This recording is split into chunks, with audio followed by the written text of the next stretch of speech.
Fala galera, beleza? Sejam bem-vindos a mais um vídeo no nosso canal. E no vídeo de hoje a gente vai falar do LVBI11, o fundo de logística aí da VBI. Eu sei que é um fundo que vocês gostam bastante, né? O pessoal pede bastante para falar dos fundos da VBI como um todo. E a gente vai dar uma olhada. Deixa minhas redes aí para você que não é inscrito no canal, se inscreva, isso ajuda bastante. Vamos lá! Iniciando aqui o relatório do LVBI, um fundo que está caminhando aí para os seus 4 anos de existência. É um fundo aí da VBI, mesma gestora do PVBI, o fundo de Lajes, que é um dos mais conhecidos, e do CVBI, que é o fundo de papel deles. A taxa de administração barata, né, menos de 1%, gosto disso. Código, a gente consegue já vir aqui embaixo, já ver o patrimônio líquido dele de 1,3 bi, um fundo aí com um tamanho legal, né? Dentro do universo de logística que a gente tem, não é um dos maiores, mas, enfim, ele tem um PL interessante. Seu patrimonial tá rodando em 115, está sendo negociado a 98, cara, tá com um desconto bem interessante, em 15% de desconto. É um momento bem legal de se aproveitar para comprar esse fundo. Pegando ele nesse valor de 98, você vai ter um yield de 9% num fundo de logística gigante, bons ativos, bons inquilinos, então faz total sentido. Liquidez ele é boa, tem nem o que comentar, e são 51 mil cotistas. Vamos lá, aqui começam algumas movimentações, ele mexeu bastante durante o mês, gerou aí uma distribuição de rendimento de 74 centavinhos, o resultado foi 76, ele botou 2 centavos pro bolso, e eles têm hoje 7 centavos de reserva aí. Durante o mês, a gente teve a conclusão desse ativo Aratu, receberam um galpão, e aí a Americana se virou locatário do fundo. Com o recebimento desse galpão, aumentou um pouquinho da vacância do fundo, mas tipo assim, cara, é mísero, saiu de 0,5 para 1,4, né? Tipo, não tem nem o que se preocupar. Vamos lá. Sobre questão de obras e tudo mais, só tem um ativo agora que está em obras, que é o Cajamar, que já está aí na finaleira, só falta coisa de acabamento, checklist e tal, então em breve esse imóvel já vai estar dentro do fundo também, gerando uma receita. Então isso é legal, quando a gente tem aí imóveis vindo para o fundo, imóveis que estavam no desenvolvimento, entrando aí diretamente para o portfólio do fundo e gerando receita. Lembrando que esses imóveis têm aí a renda mínima garantida, mas do jeito que está o mercado logístico, bem provável que ele vai conseguir alugar até acima da RMG, e aí o cotista tem um ganhozinho interessante. Aqui na questão da Pátria VBI, eu já venho falando, cara, eu já tô até cansado de falar desse negócio, dessa negociação, mas resumindo, basicamente a Pátria viu que a área imobiliária dela de fundos imobiliários não estava legal, e aí ela buscou comprar uma gestora, que na visão deles é uma gestora boa, para gerir essa área. Então a gente vê aí, a VBI já assumiu os 2 fundos da Pátria e já está aí trabalhando no Pátria Edifícios Corporativos. Os caras já até venderam um imóvel, conseguiram destravar 70 centavos por cota. Bem interessante. Aqui uma linha do tempo das aquisições, a gente consegue ver tudo que ele foi comprando, os galpões e tudo mais. A gente vai ver os galpões mais para baixo. Rendimentos, vem pagando 74 centavinhos, que dá um yield aí de 9%. Pensar em, a gente vê aqui em novembro, esse fundo pagou 9,7 e ele estava entregando 70 na época. Imagina quem comprou lá recebendo 74. Se deu bem nessa história. Questão de rentabilidade não tem muito o que falar. Liquidez é boa. Número de cotistas não vem crescendo tão forte igual o PVBI, utilizando de exemplo, mas tem aí um crescimento razoável, né? Tá indo aí devagarinho, vai crescendo.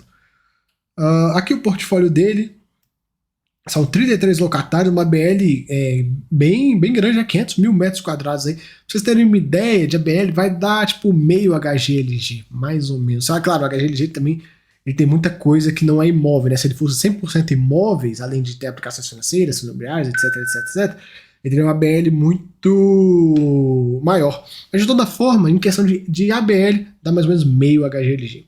Vacância, a gente vê de vacância de 1,4, a vacância está aqui no Aratu, 6%, e tem um pouquinho em Itapevi. Já na vacância financeira, a gente tem aqui em Itapevi 6%, no restante zerado. Aqui as porcentagens da receita de cada um dos ativos. Aqui umas fotos, a gente vai ver mais calma. E aqui a alocação por região é legal, ó, raio de 30. Dificilmente fica vago essa região. Região metropolitana de Curitiba, Extrema, região metropolitana de BH, região metropolitana de Salvador. Então, várias localizações bem interessantes aí. Alocação por classe, foco em ativos classe A. Aqui uma legenda dos ativos, né, mostrando onde está cada um. Aqui a carteira, a gente vê, ó, Extrema, 26% da receita, mas no restante está super diversificado. Pessoal, uma diversificação dessa aqui num fundo de tijolo é muito boa, viu? É difícil a gente ter em fundo de tijolo, igual eu falo, entrando um pouco, fazer uma analogia. Fundo de papel eu já falo, né? Putz, tem que ter 5% no máximo em cada ativo, que é o que eu acho legal. Agora já no fundo de tijolo, desse jeito aqui, ó, tá ótimo. No fundo de tijolo é difícil ter uma diversificação tão digamos assim, pulverizada, né? Geralmente vai ter uma concentraçãozinha aqui, outra ali, normal.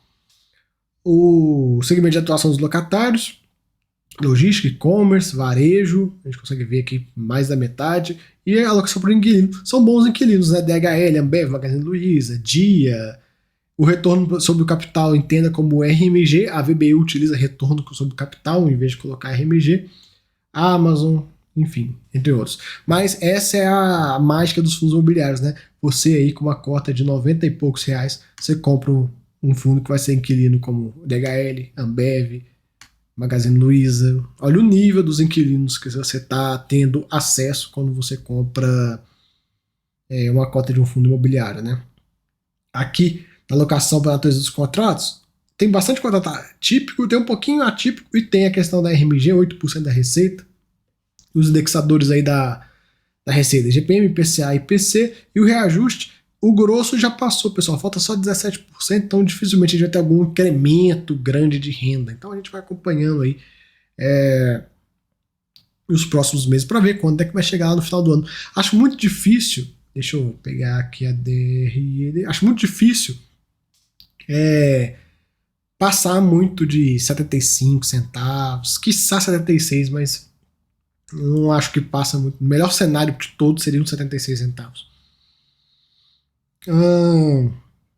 Vamos lá. Aqui a carteira de ativos, ele fala basicamente o que a gente comentou, deixa eu dar um zoom aqui para vocês. A questão do Aratu, que foi recebida e tudo, e ele coloca aqui, o Aratu possui dividendo preferencial, RMG, até maio de 23. Dessa forma, essa área vaga do ativo não implica no impacto financeiro. Então a gente vai acompanhando. Maio de 23, tem aí mais ou menos uns 10 meses ainda de RMG. Se o fundo não alugar, provável que vai ter uma quedinha de rendimento, mas eu acredito que até lá ele consiga alugar sim. Já na parte de espaços vagos, a gente tem o ativo Cajamar, que deve ficar disponível aí, em breve. E ele também tem uma RMG contada a partir do momento que ele seja entregue, aí, que deve ser no quarto mês de 22. Então, a gente vai ver um novo imóvel na carteira do fundo e tudo indica, né, que ele vai conseguir alugar isso rápido. Pessoal, logística tá bombando, então ele alugando esse imóvel, aí a gente sim pode ter um incrementozinho na renda. São os pontos que eu comento, né? Se a gente pegar aqui, por exemplo, esse módulo que está um vago lá no Aratu, 6 mil metros quadrados, mas esse aqui, esse de 5 mil, a gente tem 40 mil metros quadrados. O fundo tem de ABL 477, então tá tipo pouco menos de 10%. Se eles conseguirem alugar essa área, a gente já vê um incrementozinho na receita. E aí ficaria legal, porque a gente teria essa renda que eu comentei, que eu acho que não passa muito de 76, aí eu já acho que fica bem mais próximo ali, até passando um pouquinho mais. Vamos acompanhar, vamos vigiar aí. Qualquer novidade também eu trago para vocês. Vocês sabem, né? Eu tô fazendo a cobertura desses fundos aí no mês a mês, e a gente acompanha. Um ponto legal de comentar, olha o histórico de vacância de um ano atrás. Estava em 3, hoje está em 1. Ficou em 0 durante um bom tempo. Né? Perdi 1 aqui. Cara, é muito baixo essa vacância. Já no vencimento dos contratos, a gente já vê aí, tá bem distribuído, 23, 12%, 24, 11%, 25, 5%, enfim, tá aquela, não tem nenhum ano assim que você fala, putz, esse ano aqui vai ser estressado pro fundo. Não tem muito disso. O fundo gerou 76, pagou 74, ele vem fazendo uma reservinha de resultado. Aqui ele coloca o resultado do fundo, como é que foi colocar. Então, o que os imóveis geraram para ele? 93. Aí ele teve uma despesinha nos imóveis de 1 centavo, uma receita de 7 em relação à caixa. Então, já tem aqui 99 centavos. Aí uma despesa financeira de 14, uma despesa operacional de 10, uma reserva de lucro e aí distribuiu 74. Então a gente vê aqui como é que o resultado do fundo foi consumido, principalmente com as despesas financeiras, né? Receita imobiliária, ele já comentou, né? Tem uma receita potencial de 96 e contratos aguentam ter carência e tudo mais, papapá. E é outro ponto também, tem carência de 3 centavos. Isso aí é legal de comentar. 3 centavos, tudo indica aí que o fundo pode chegar aí, como eu falei, 76 centavos eu considero até tranquilo de chegar.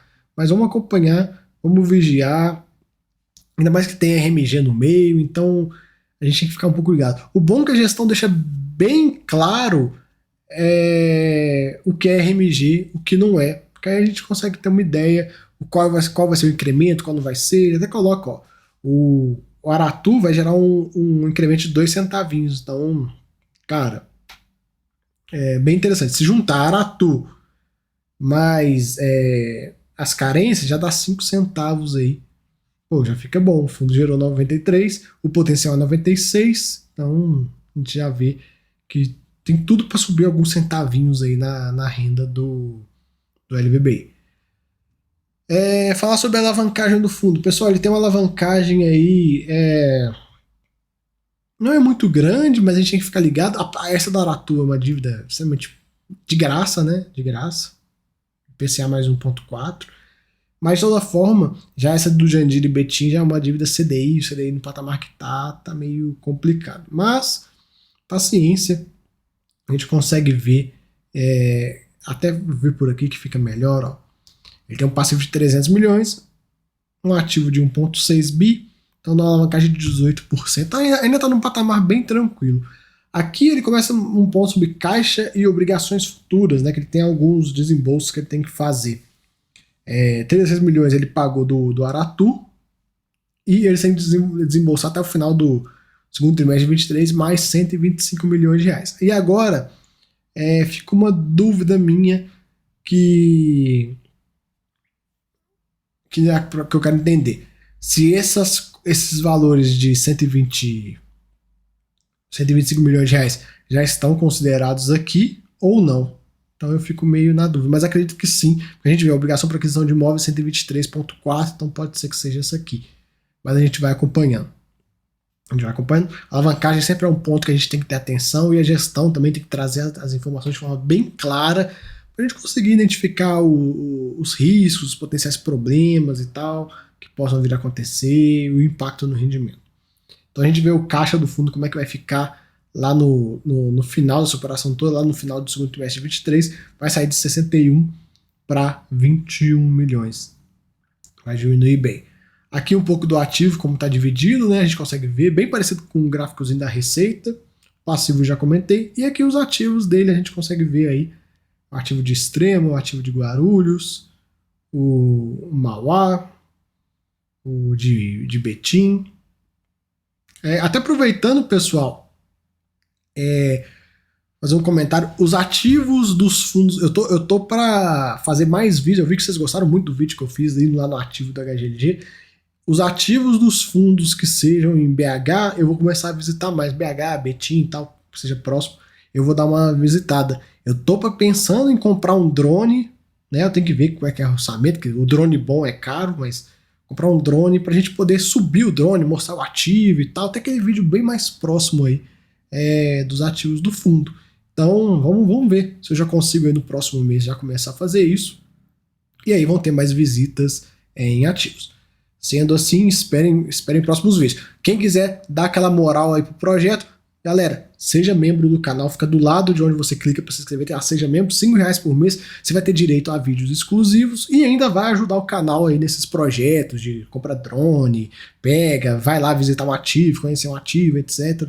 E a ideia é começar com os de BH, Betim, Contagem, e em breve ir em outras cidades. Eu não sei que dia que esse vídeo vai sair, eu acredito que vai sair lá pro dia 5, mas eu vou estar em Cuiabá E vou gravar o Goiabeiras lá do HGBS, enfim. Então eu quero começar a fazer isso, também como eu viajo muito, né? Então cada cidade que eu for, eu quero ir lá e conhecendo um ativo dos nossos fundos e tal, pra gente ver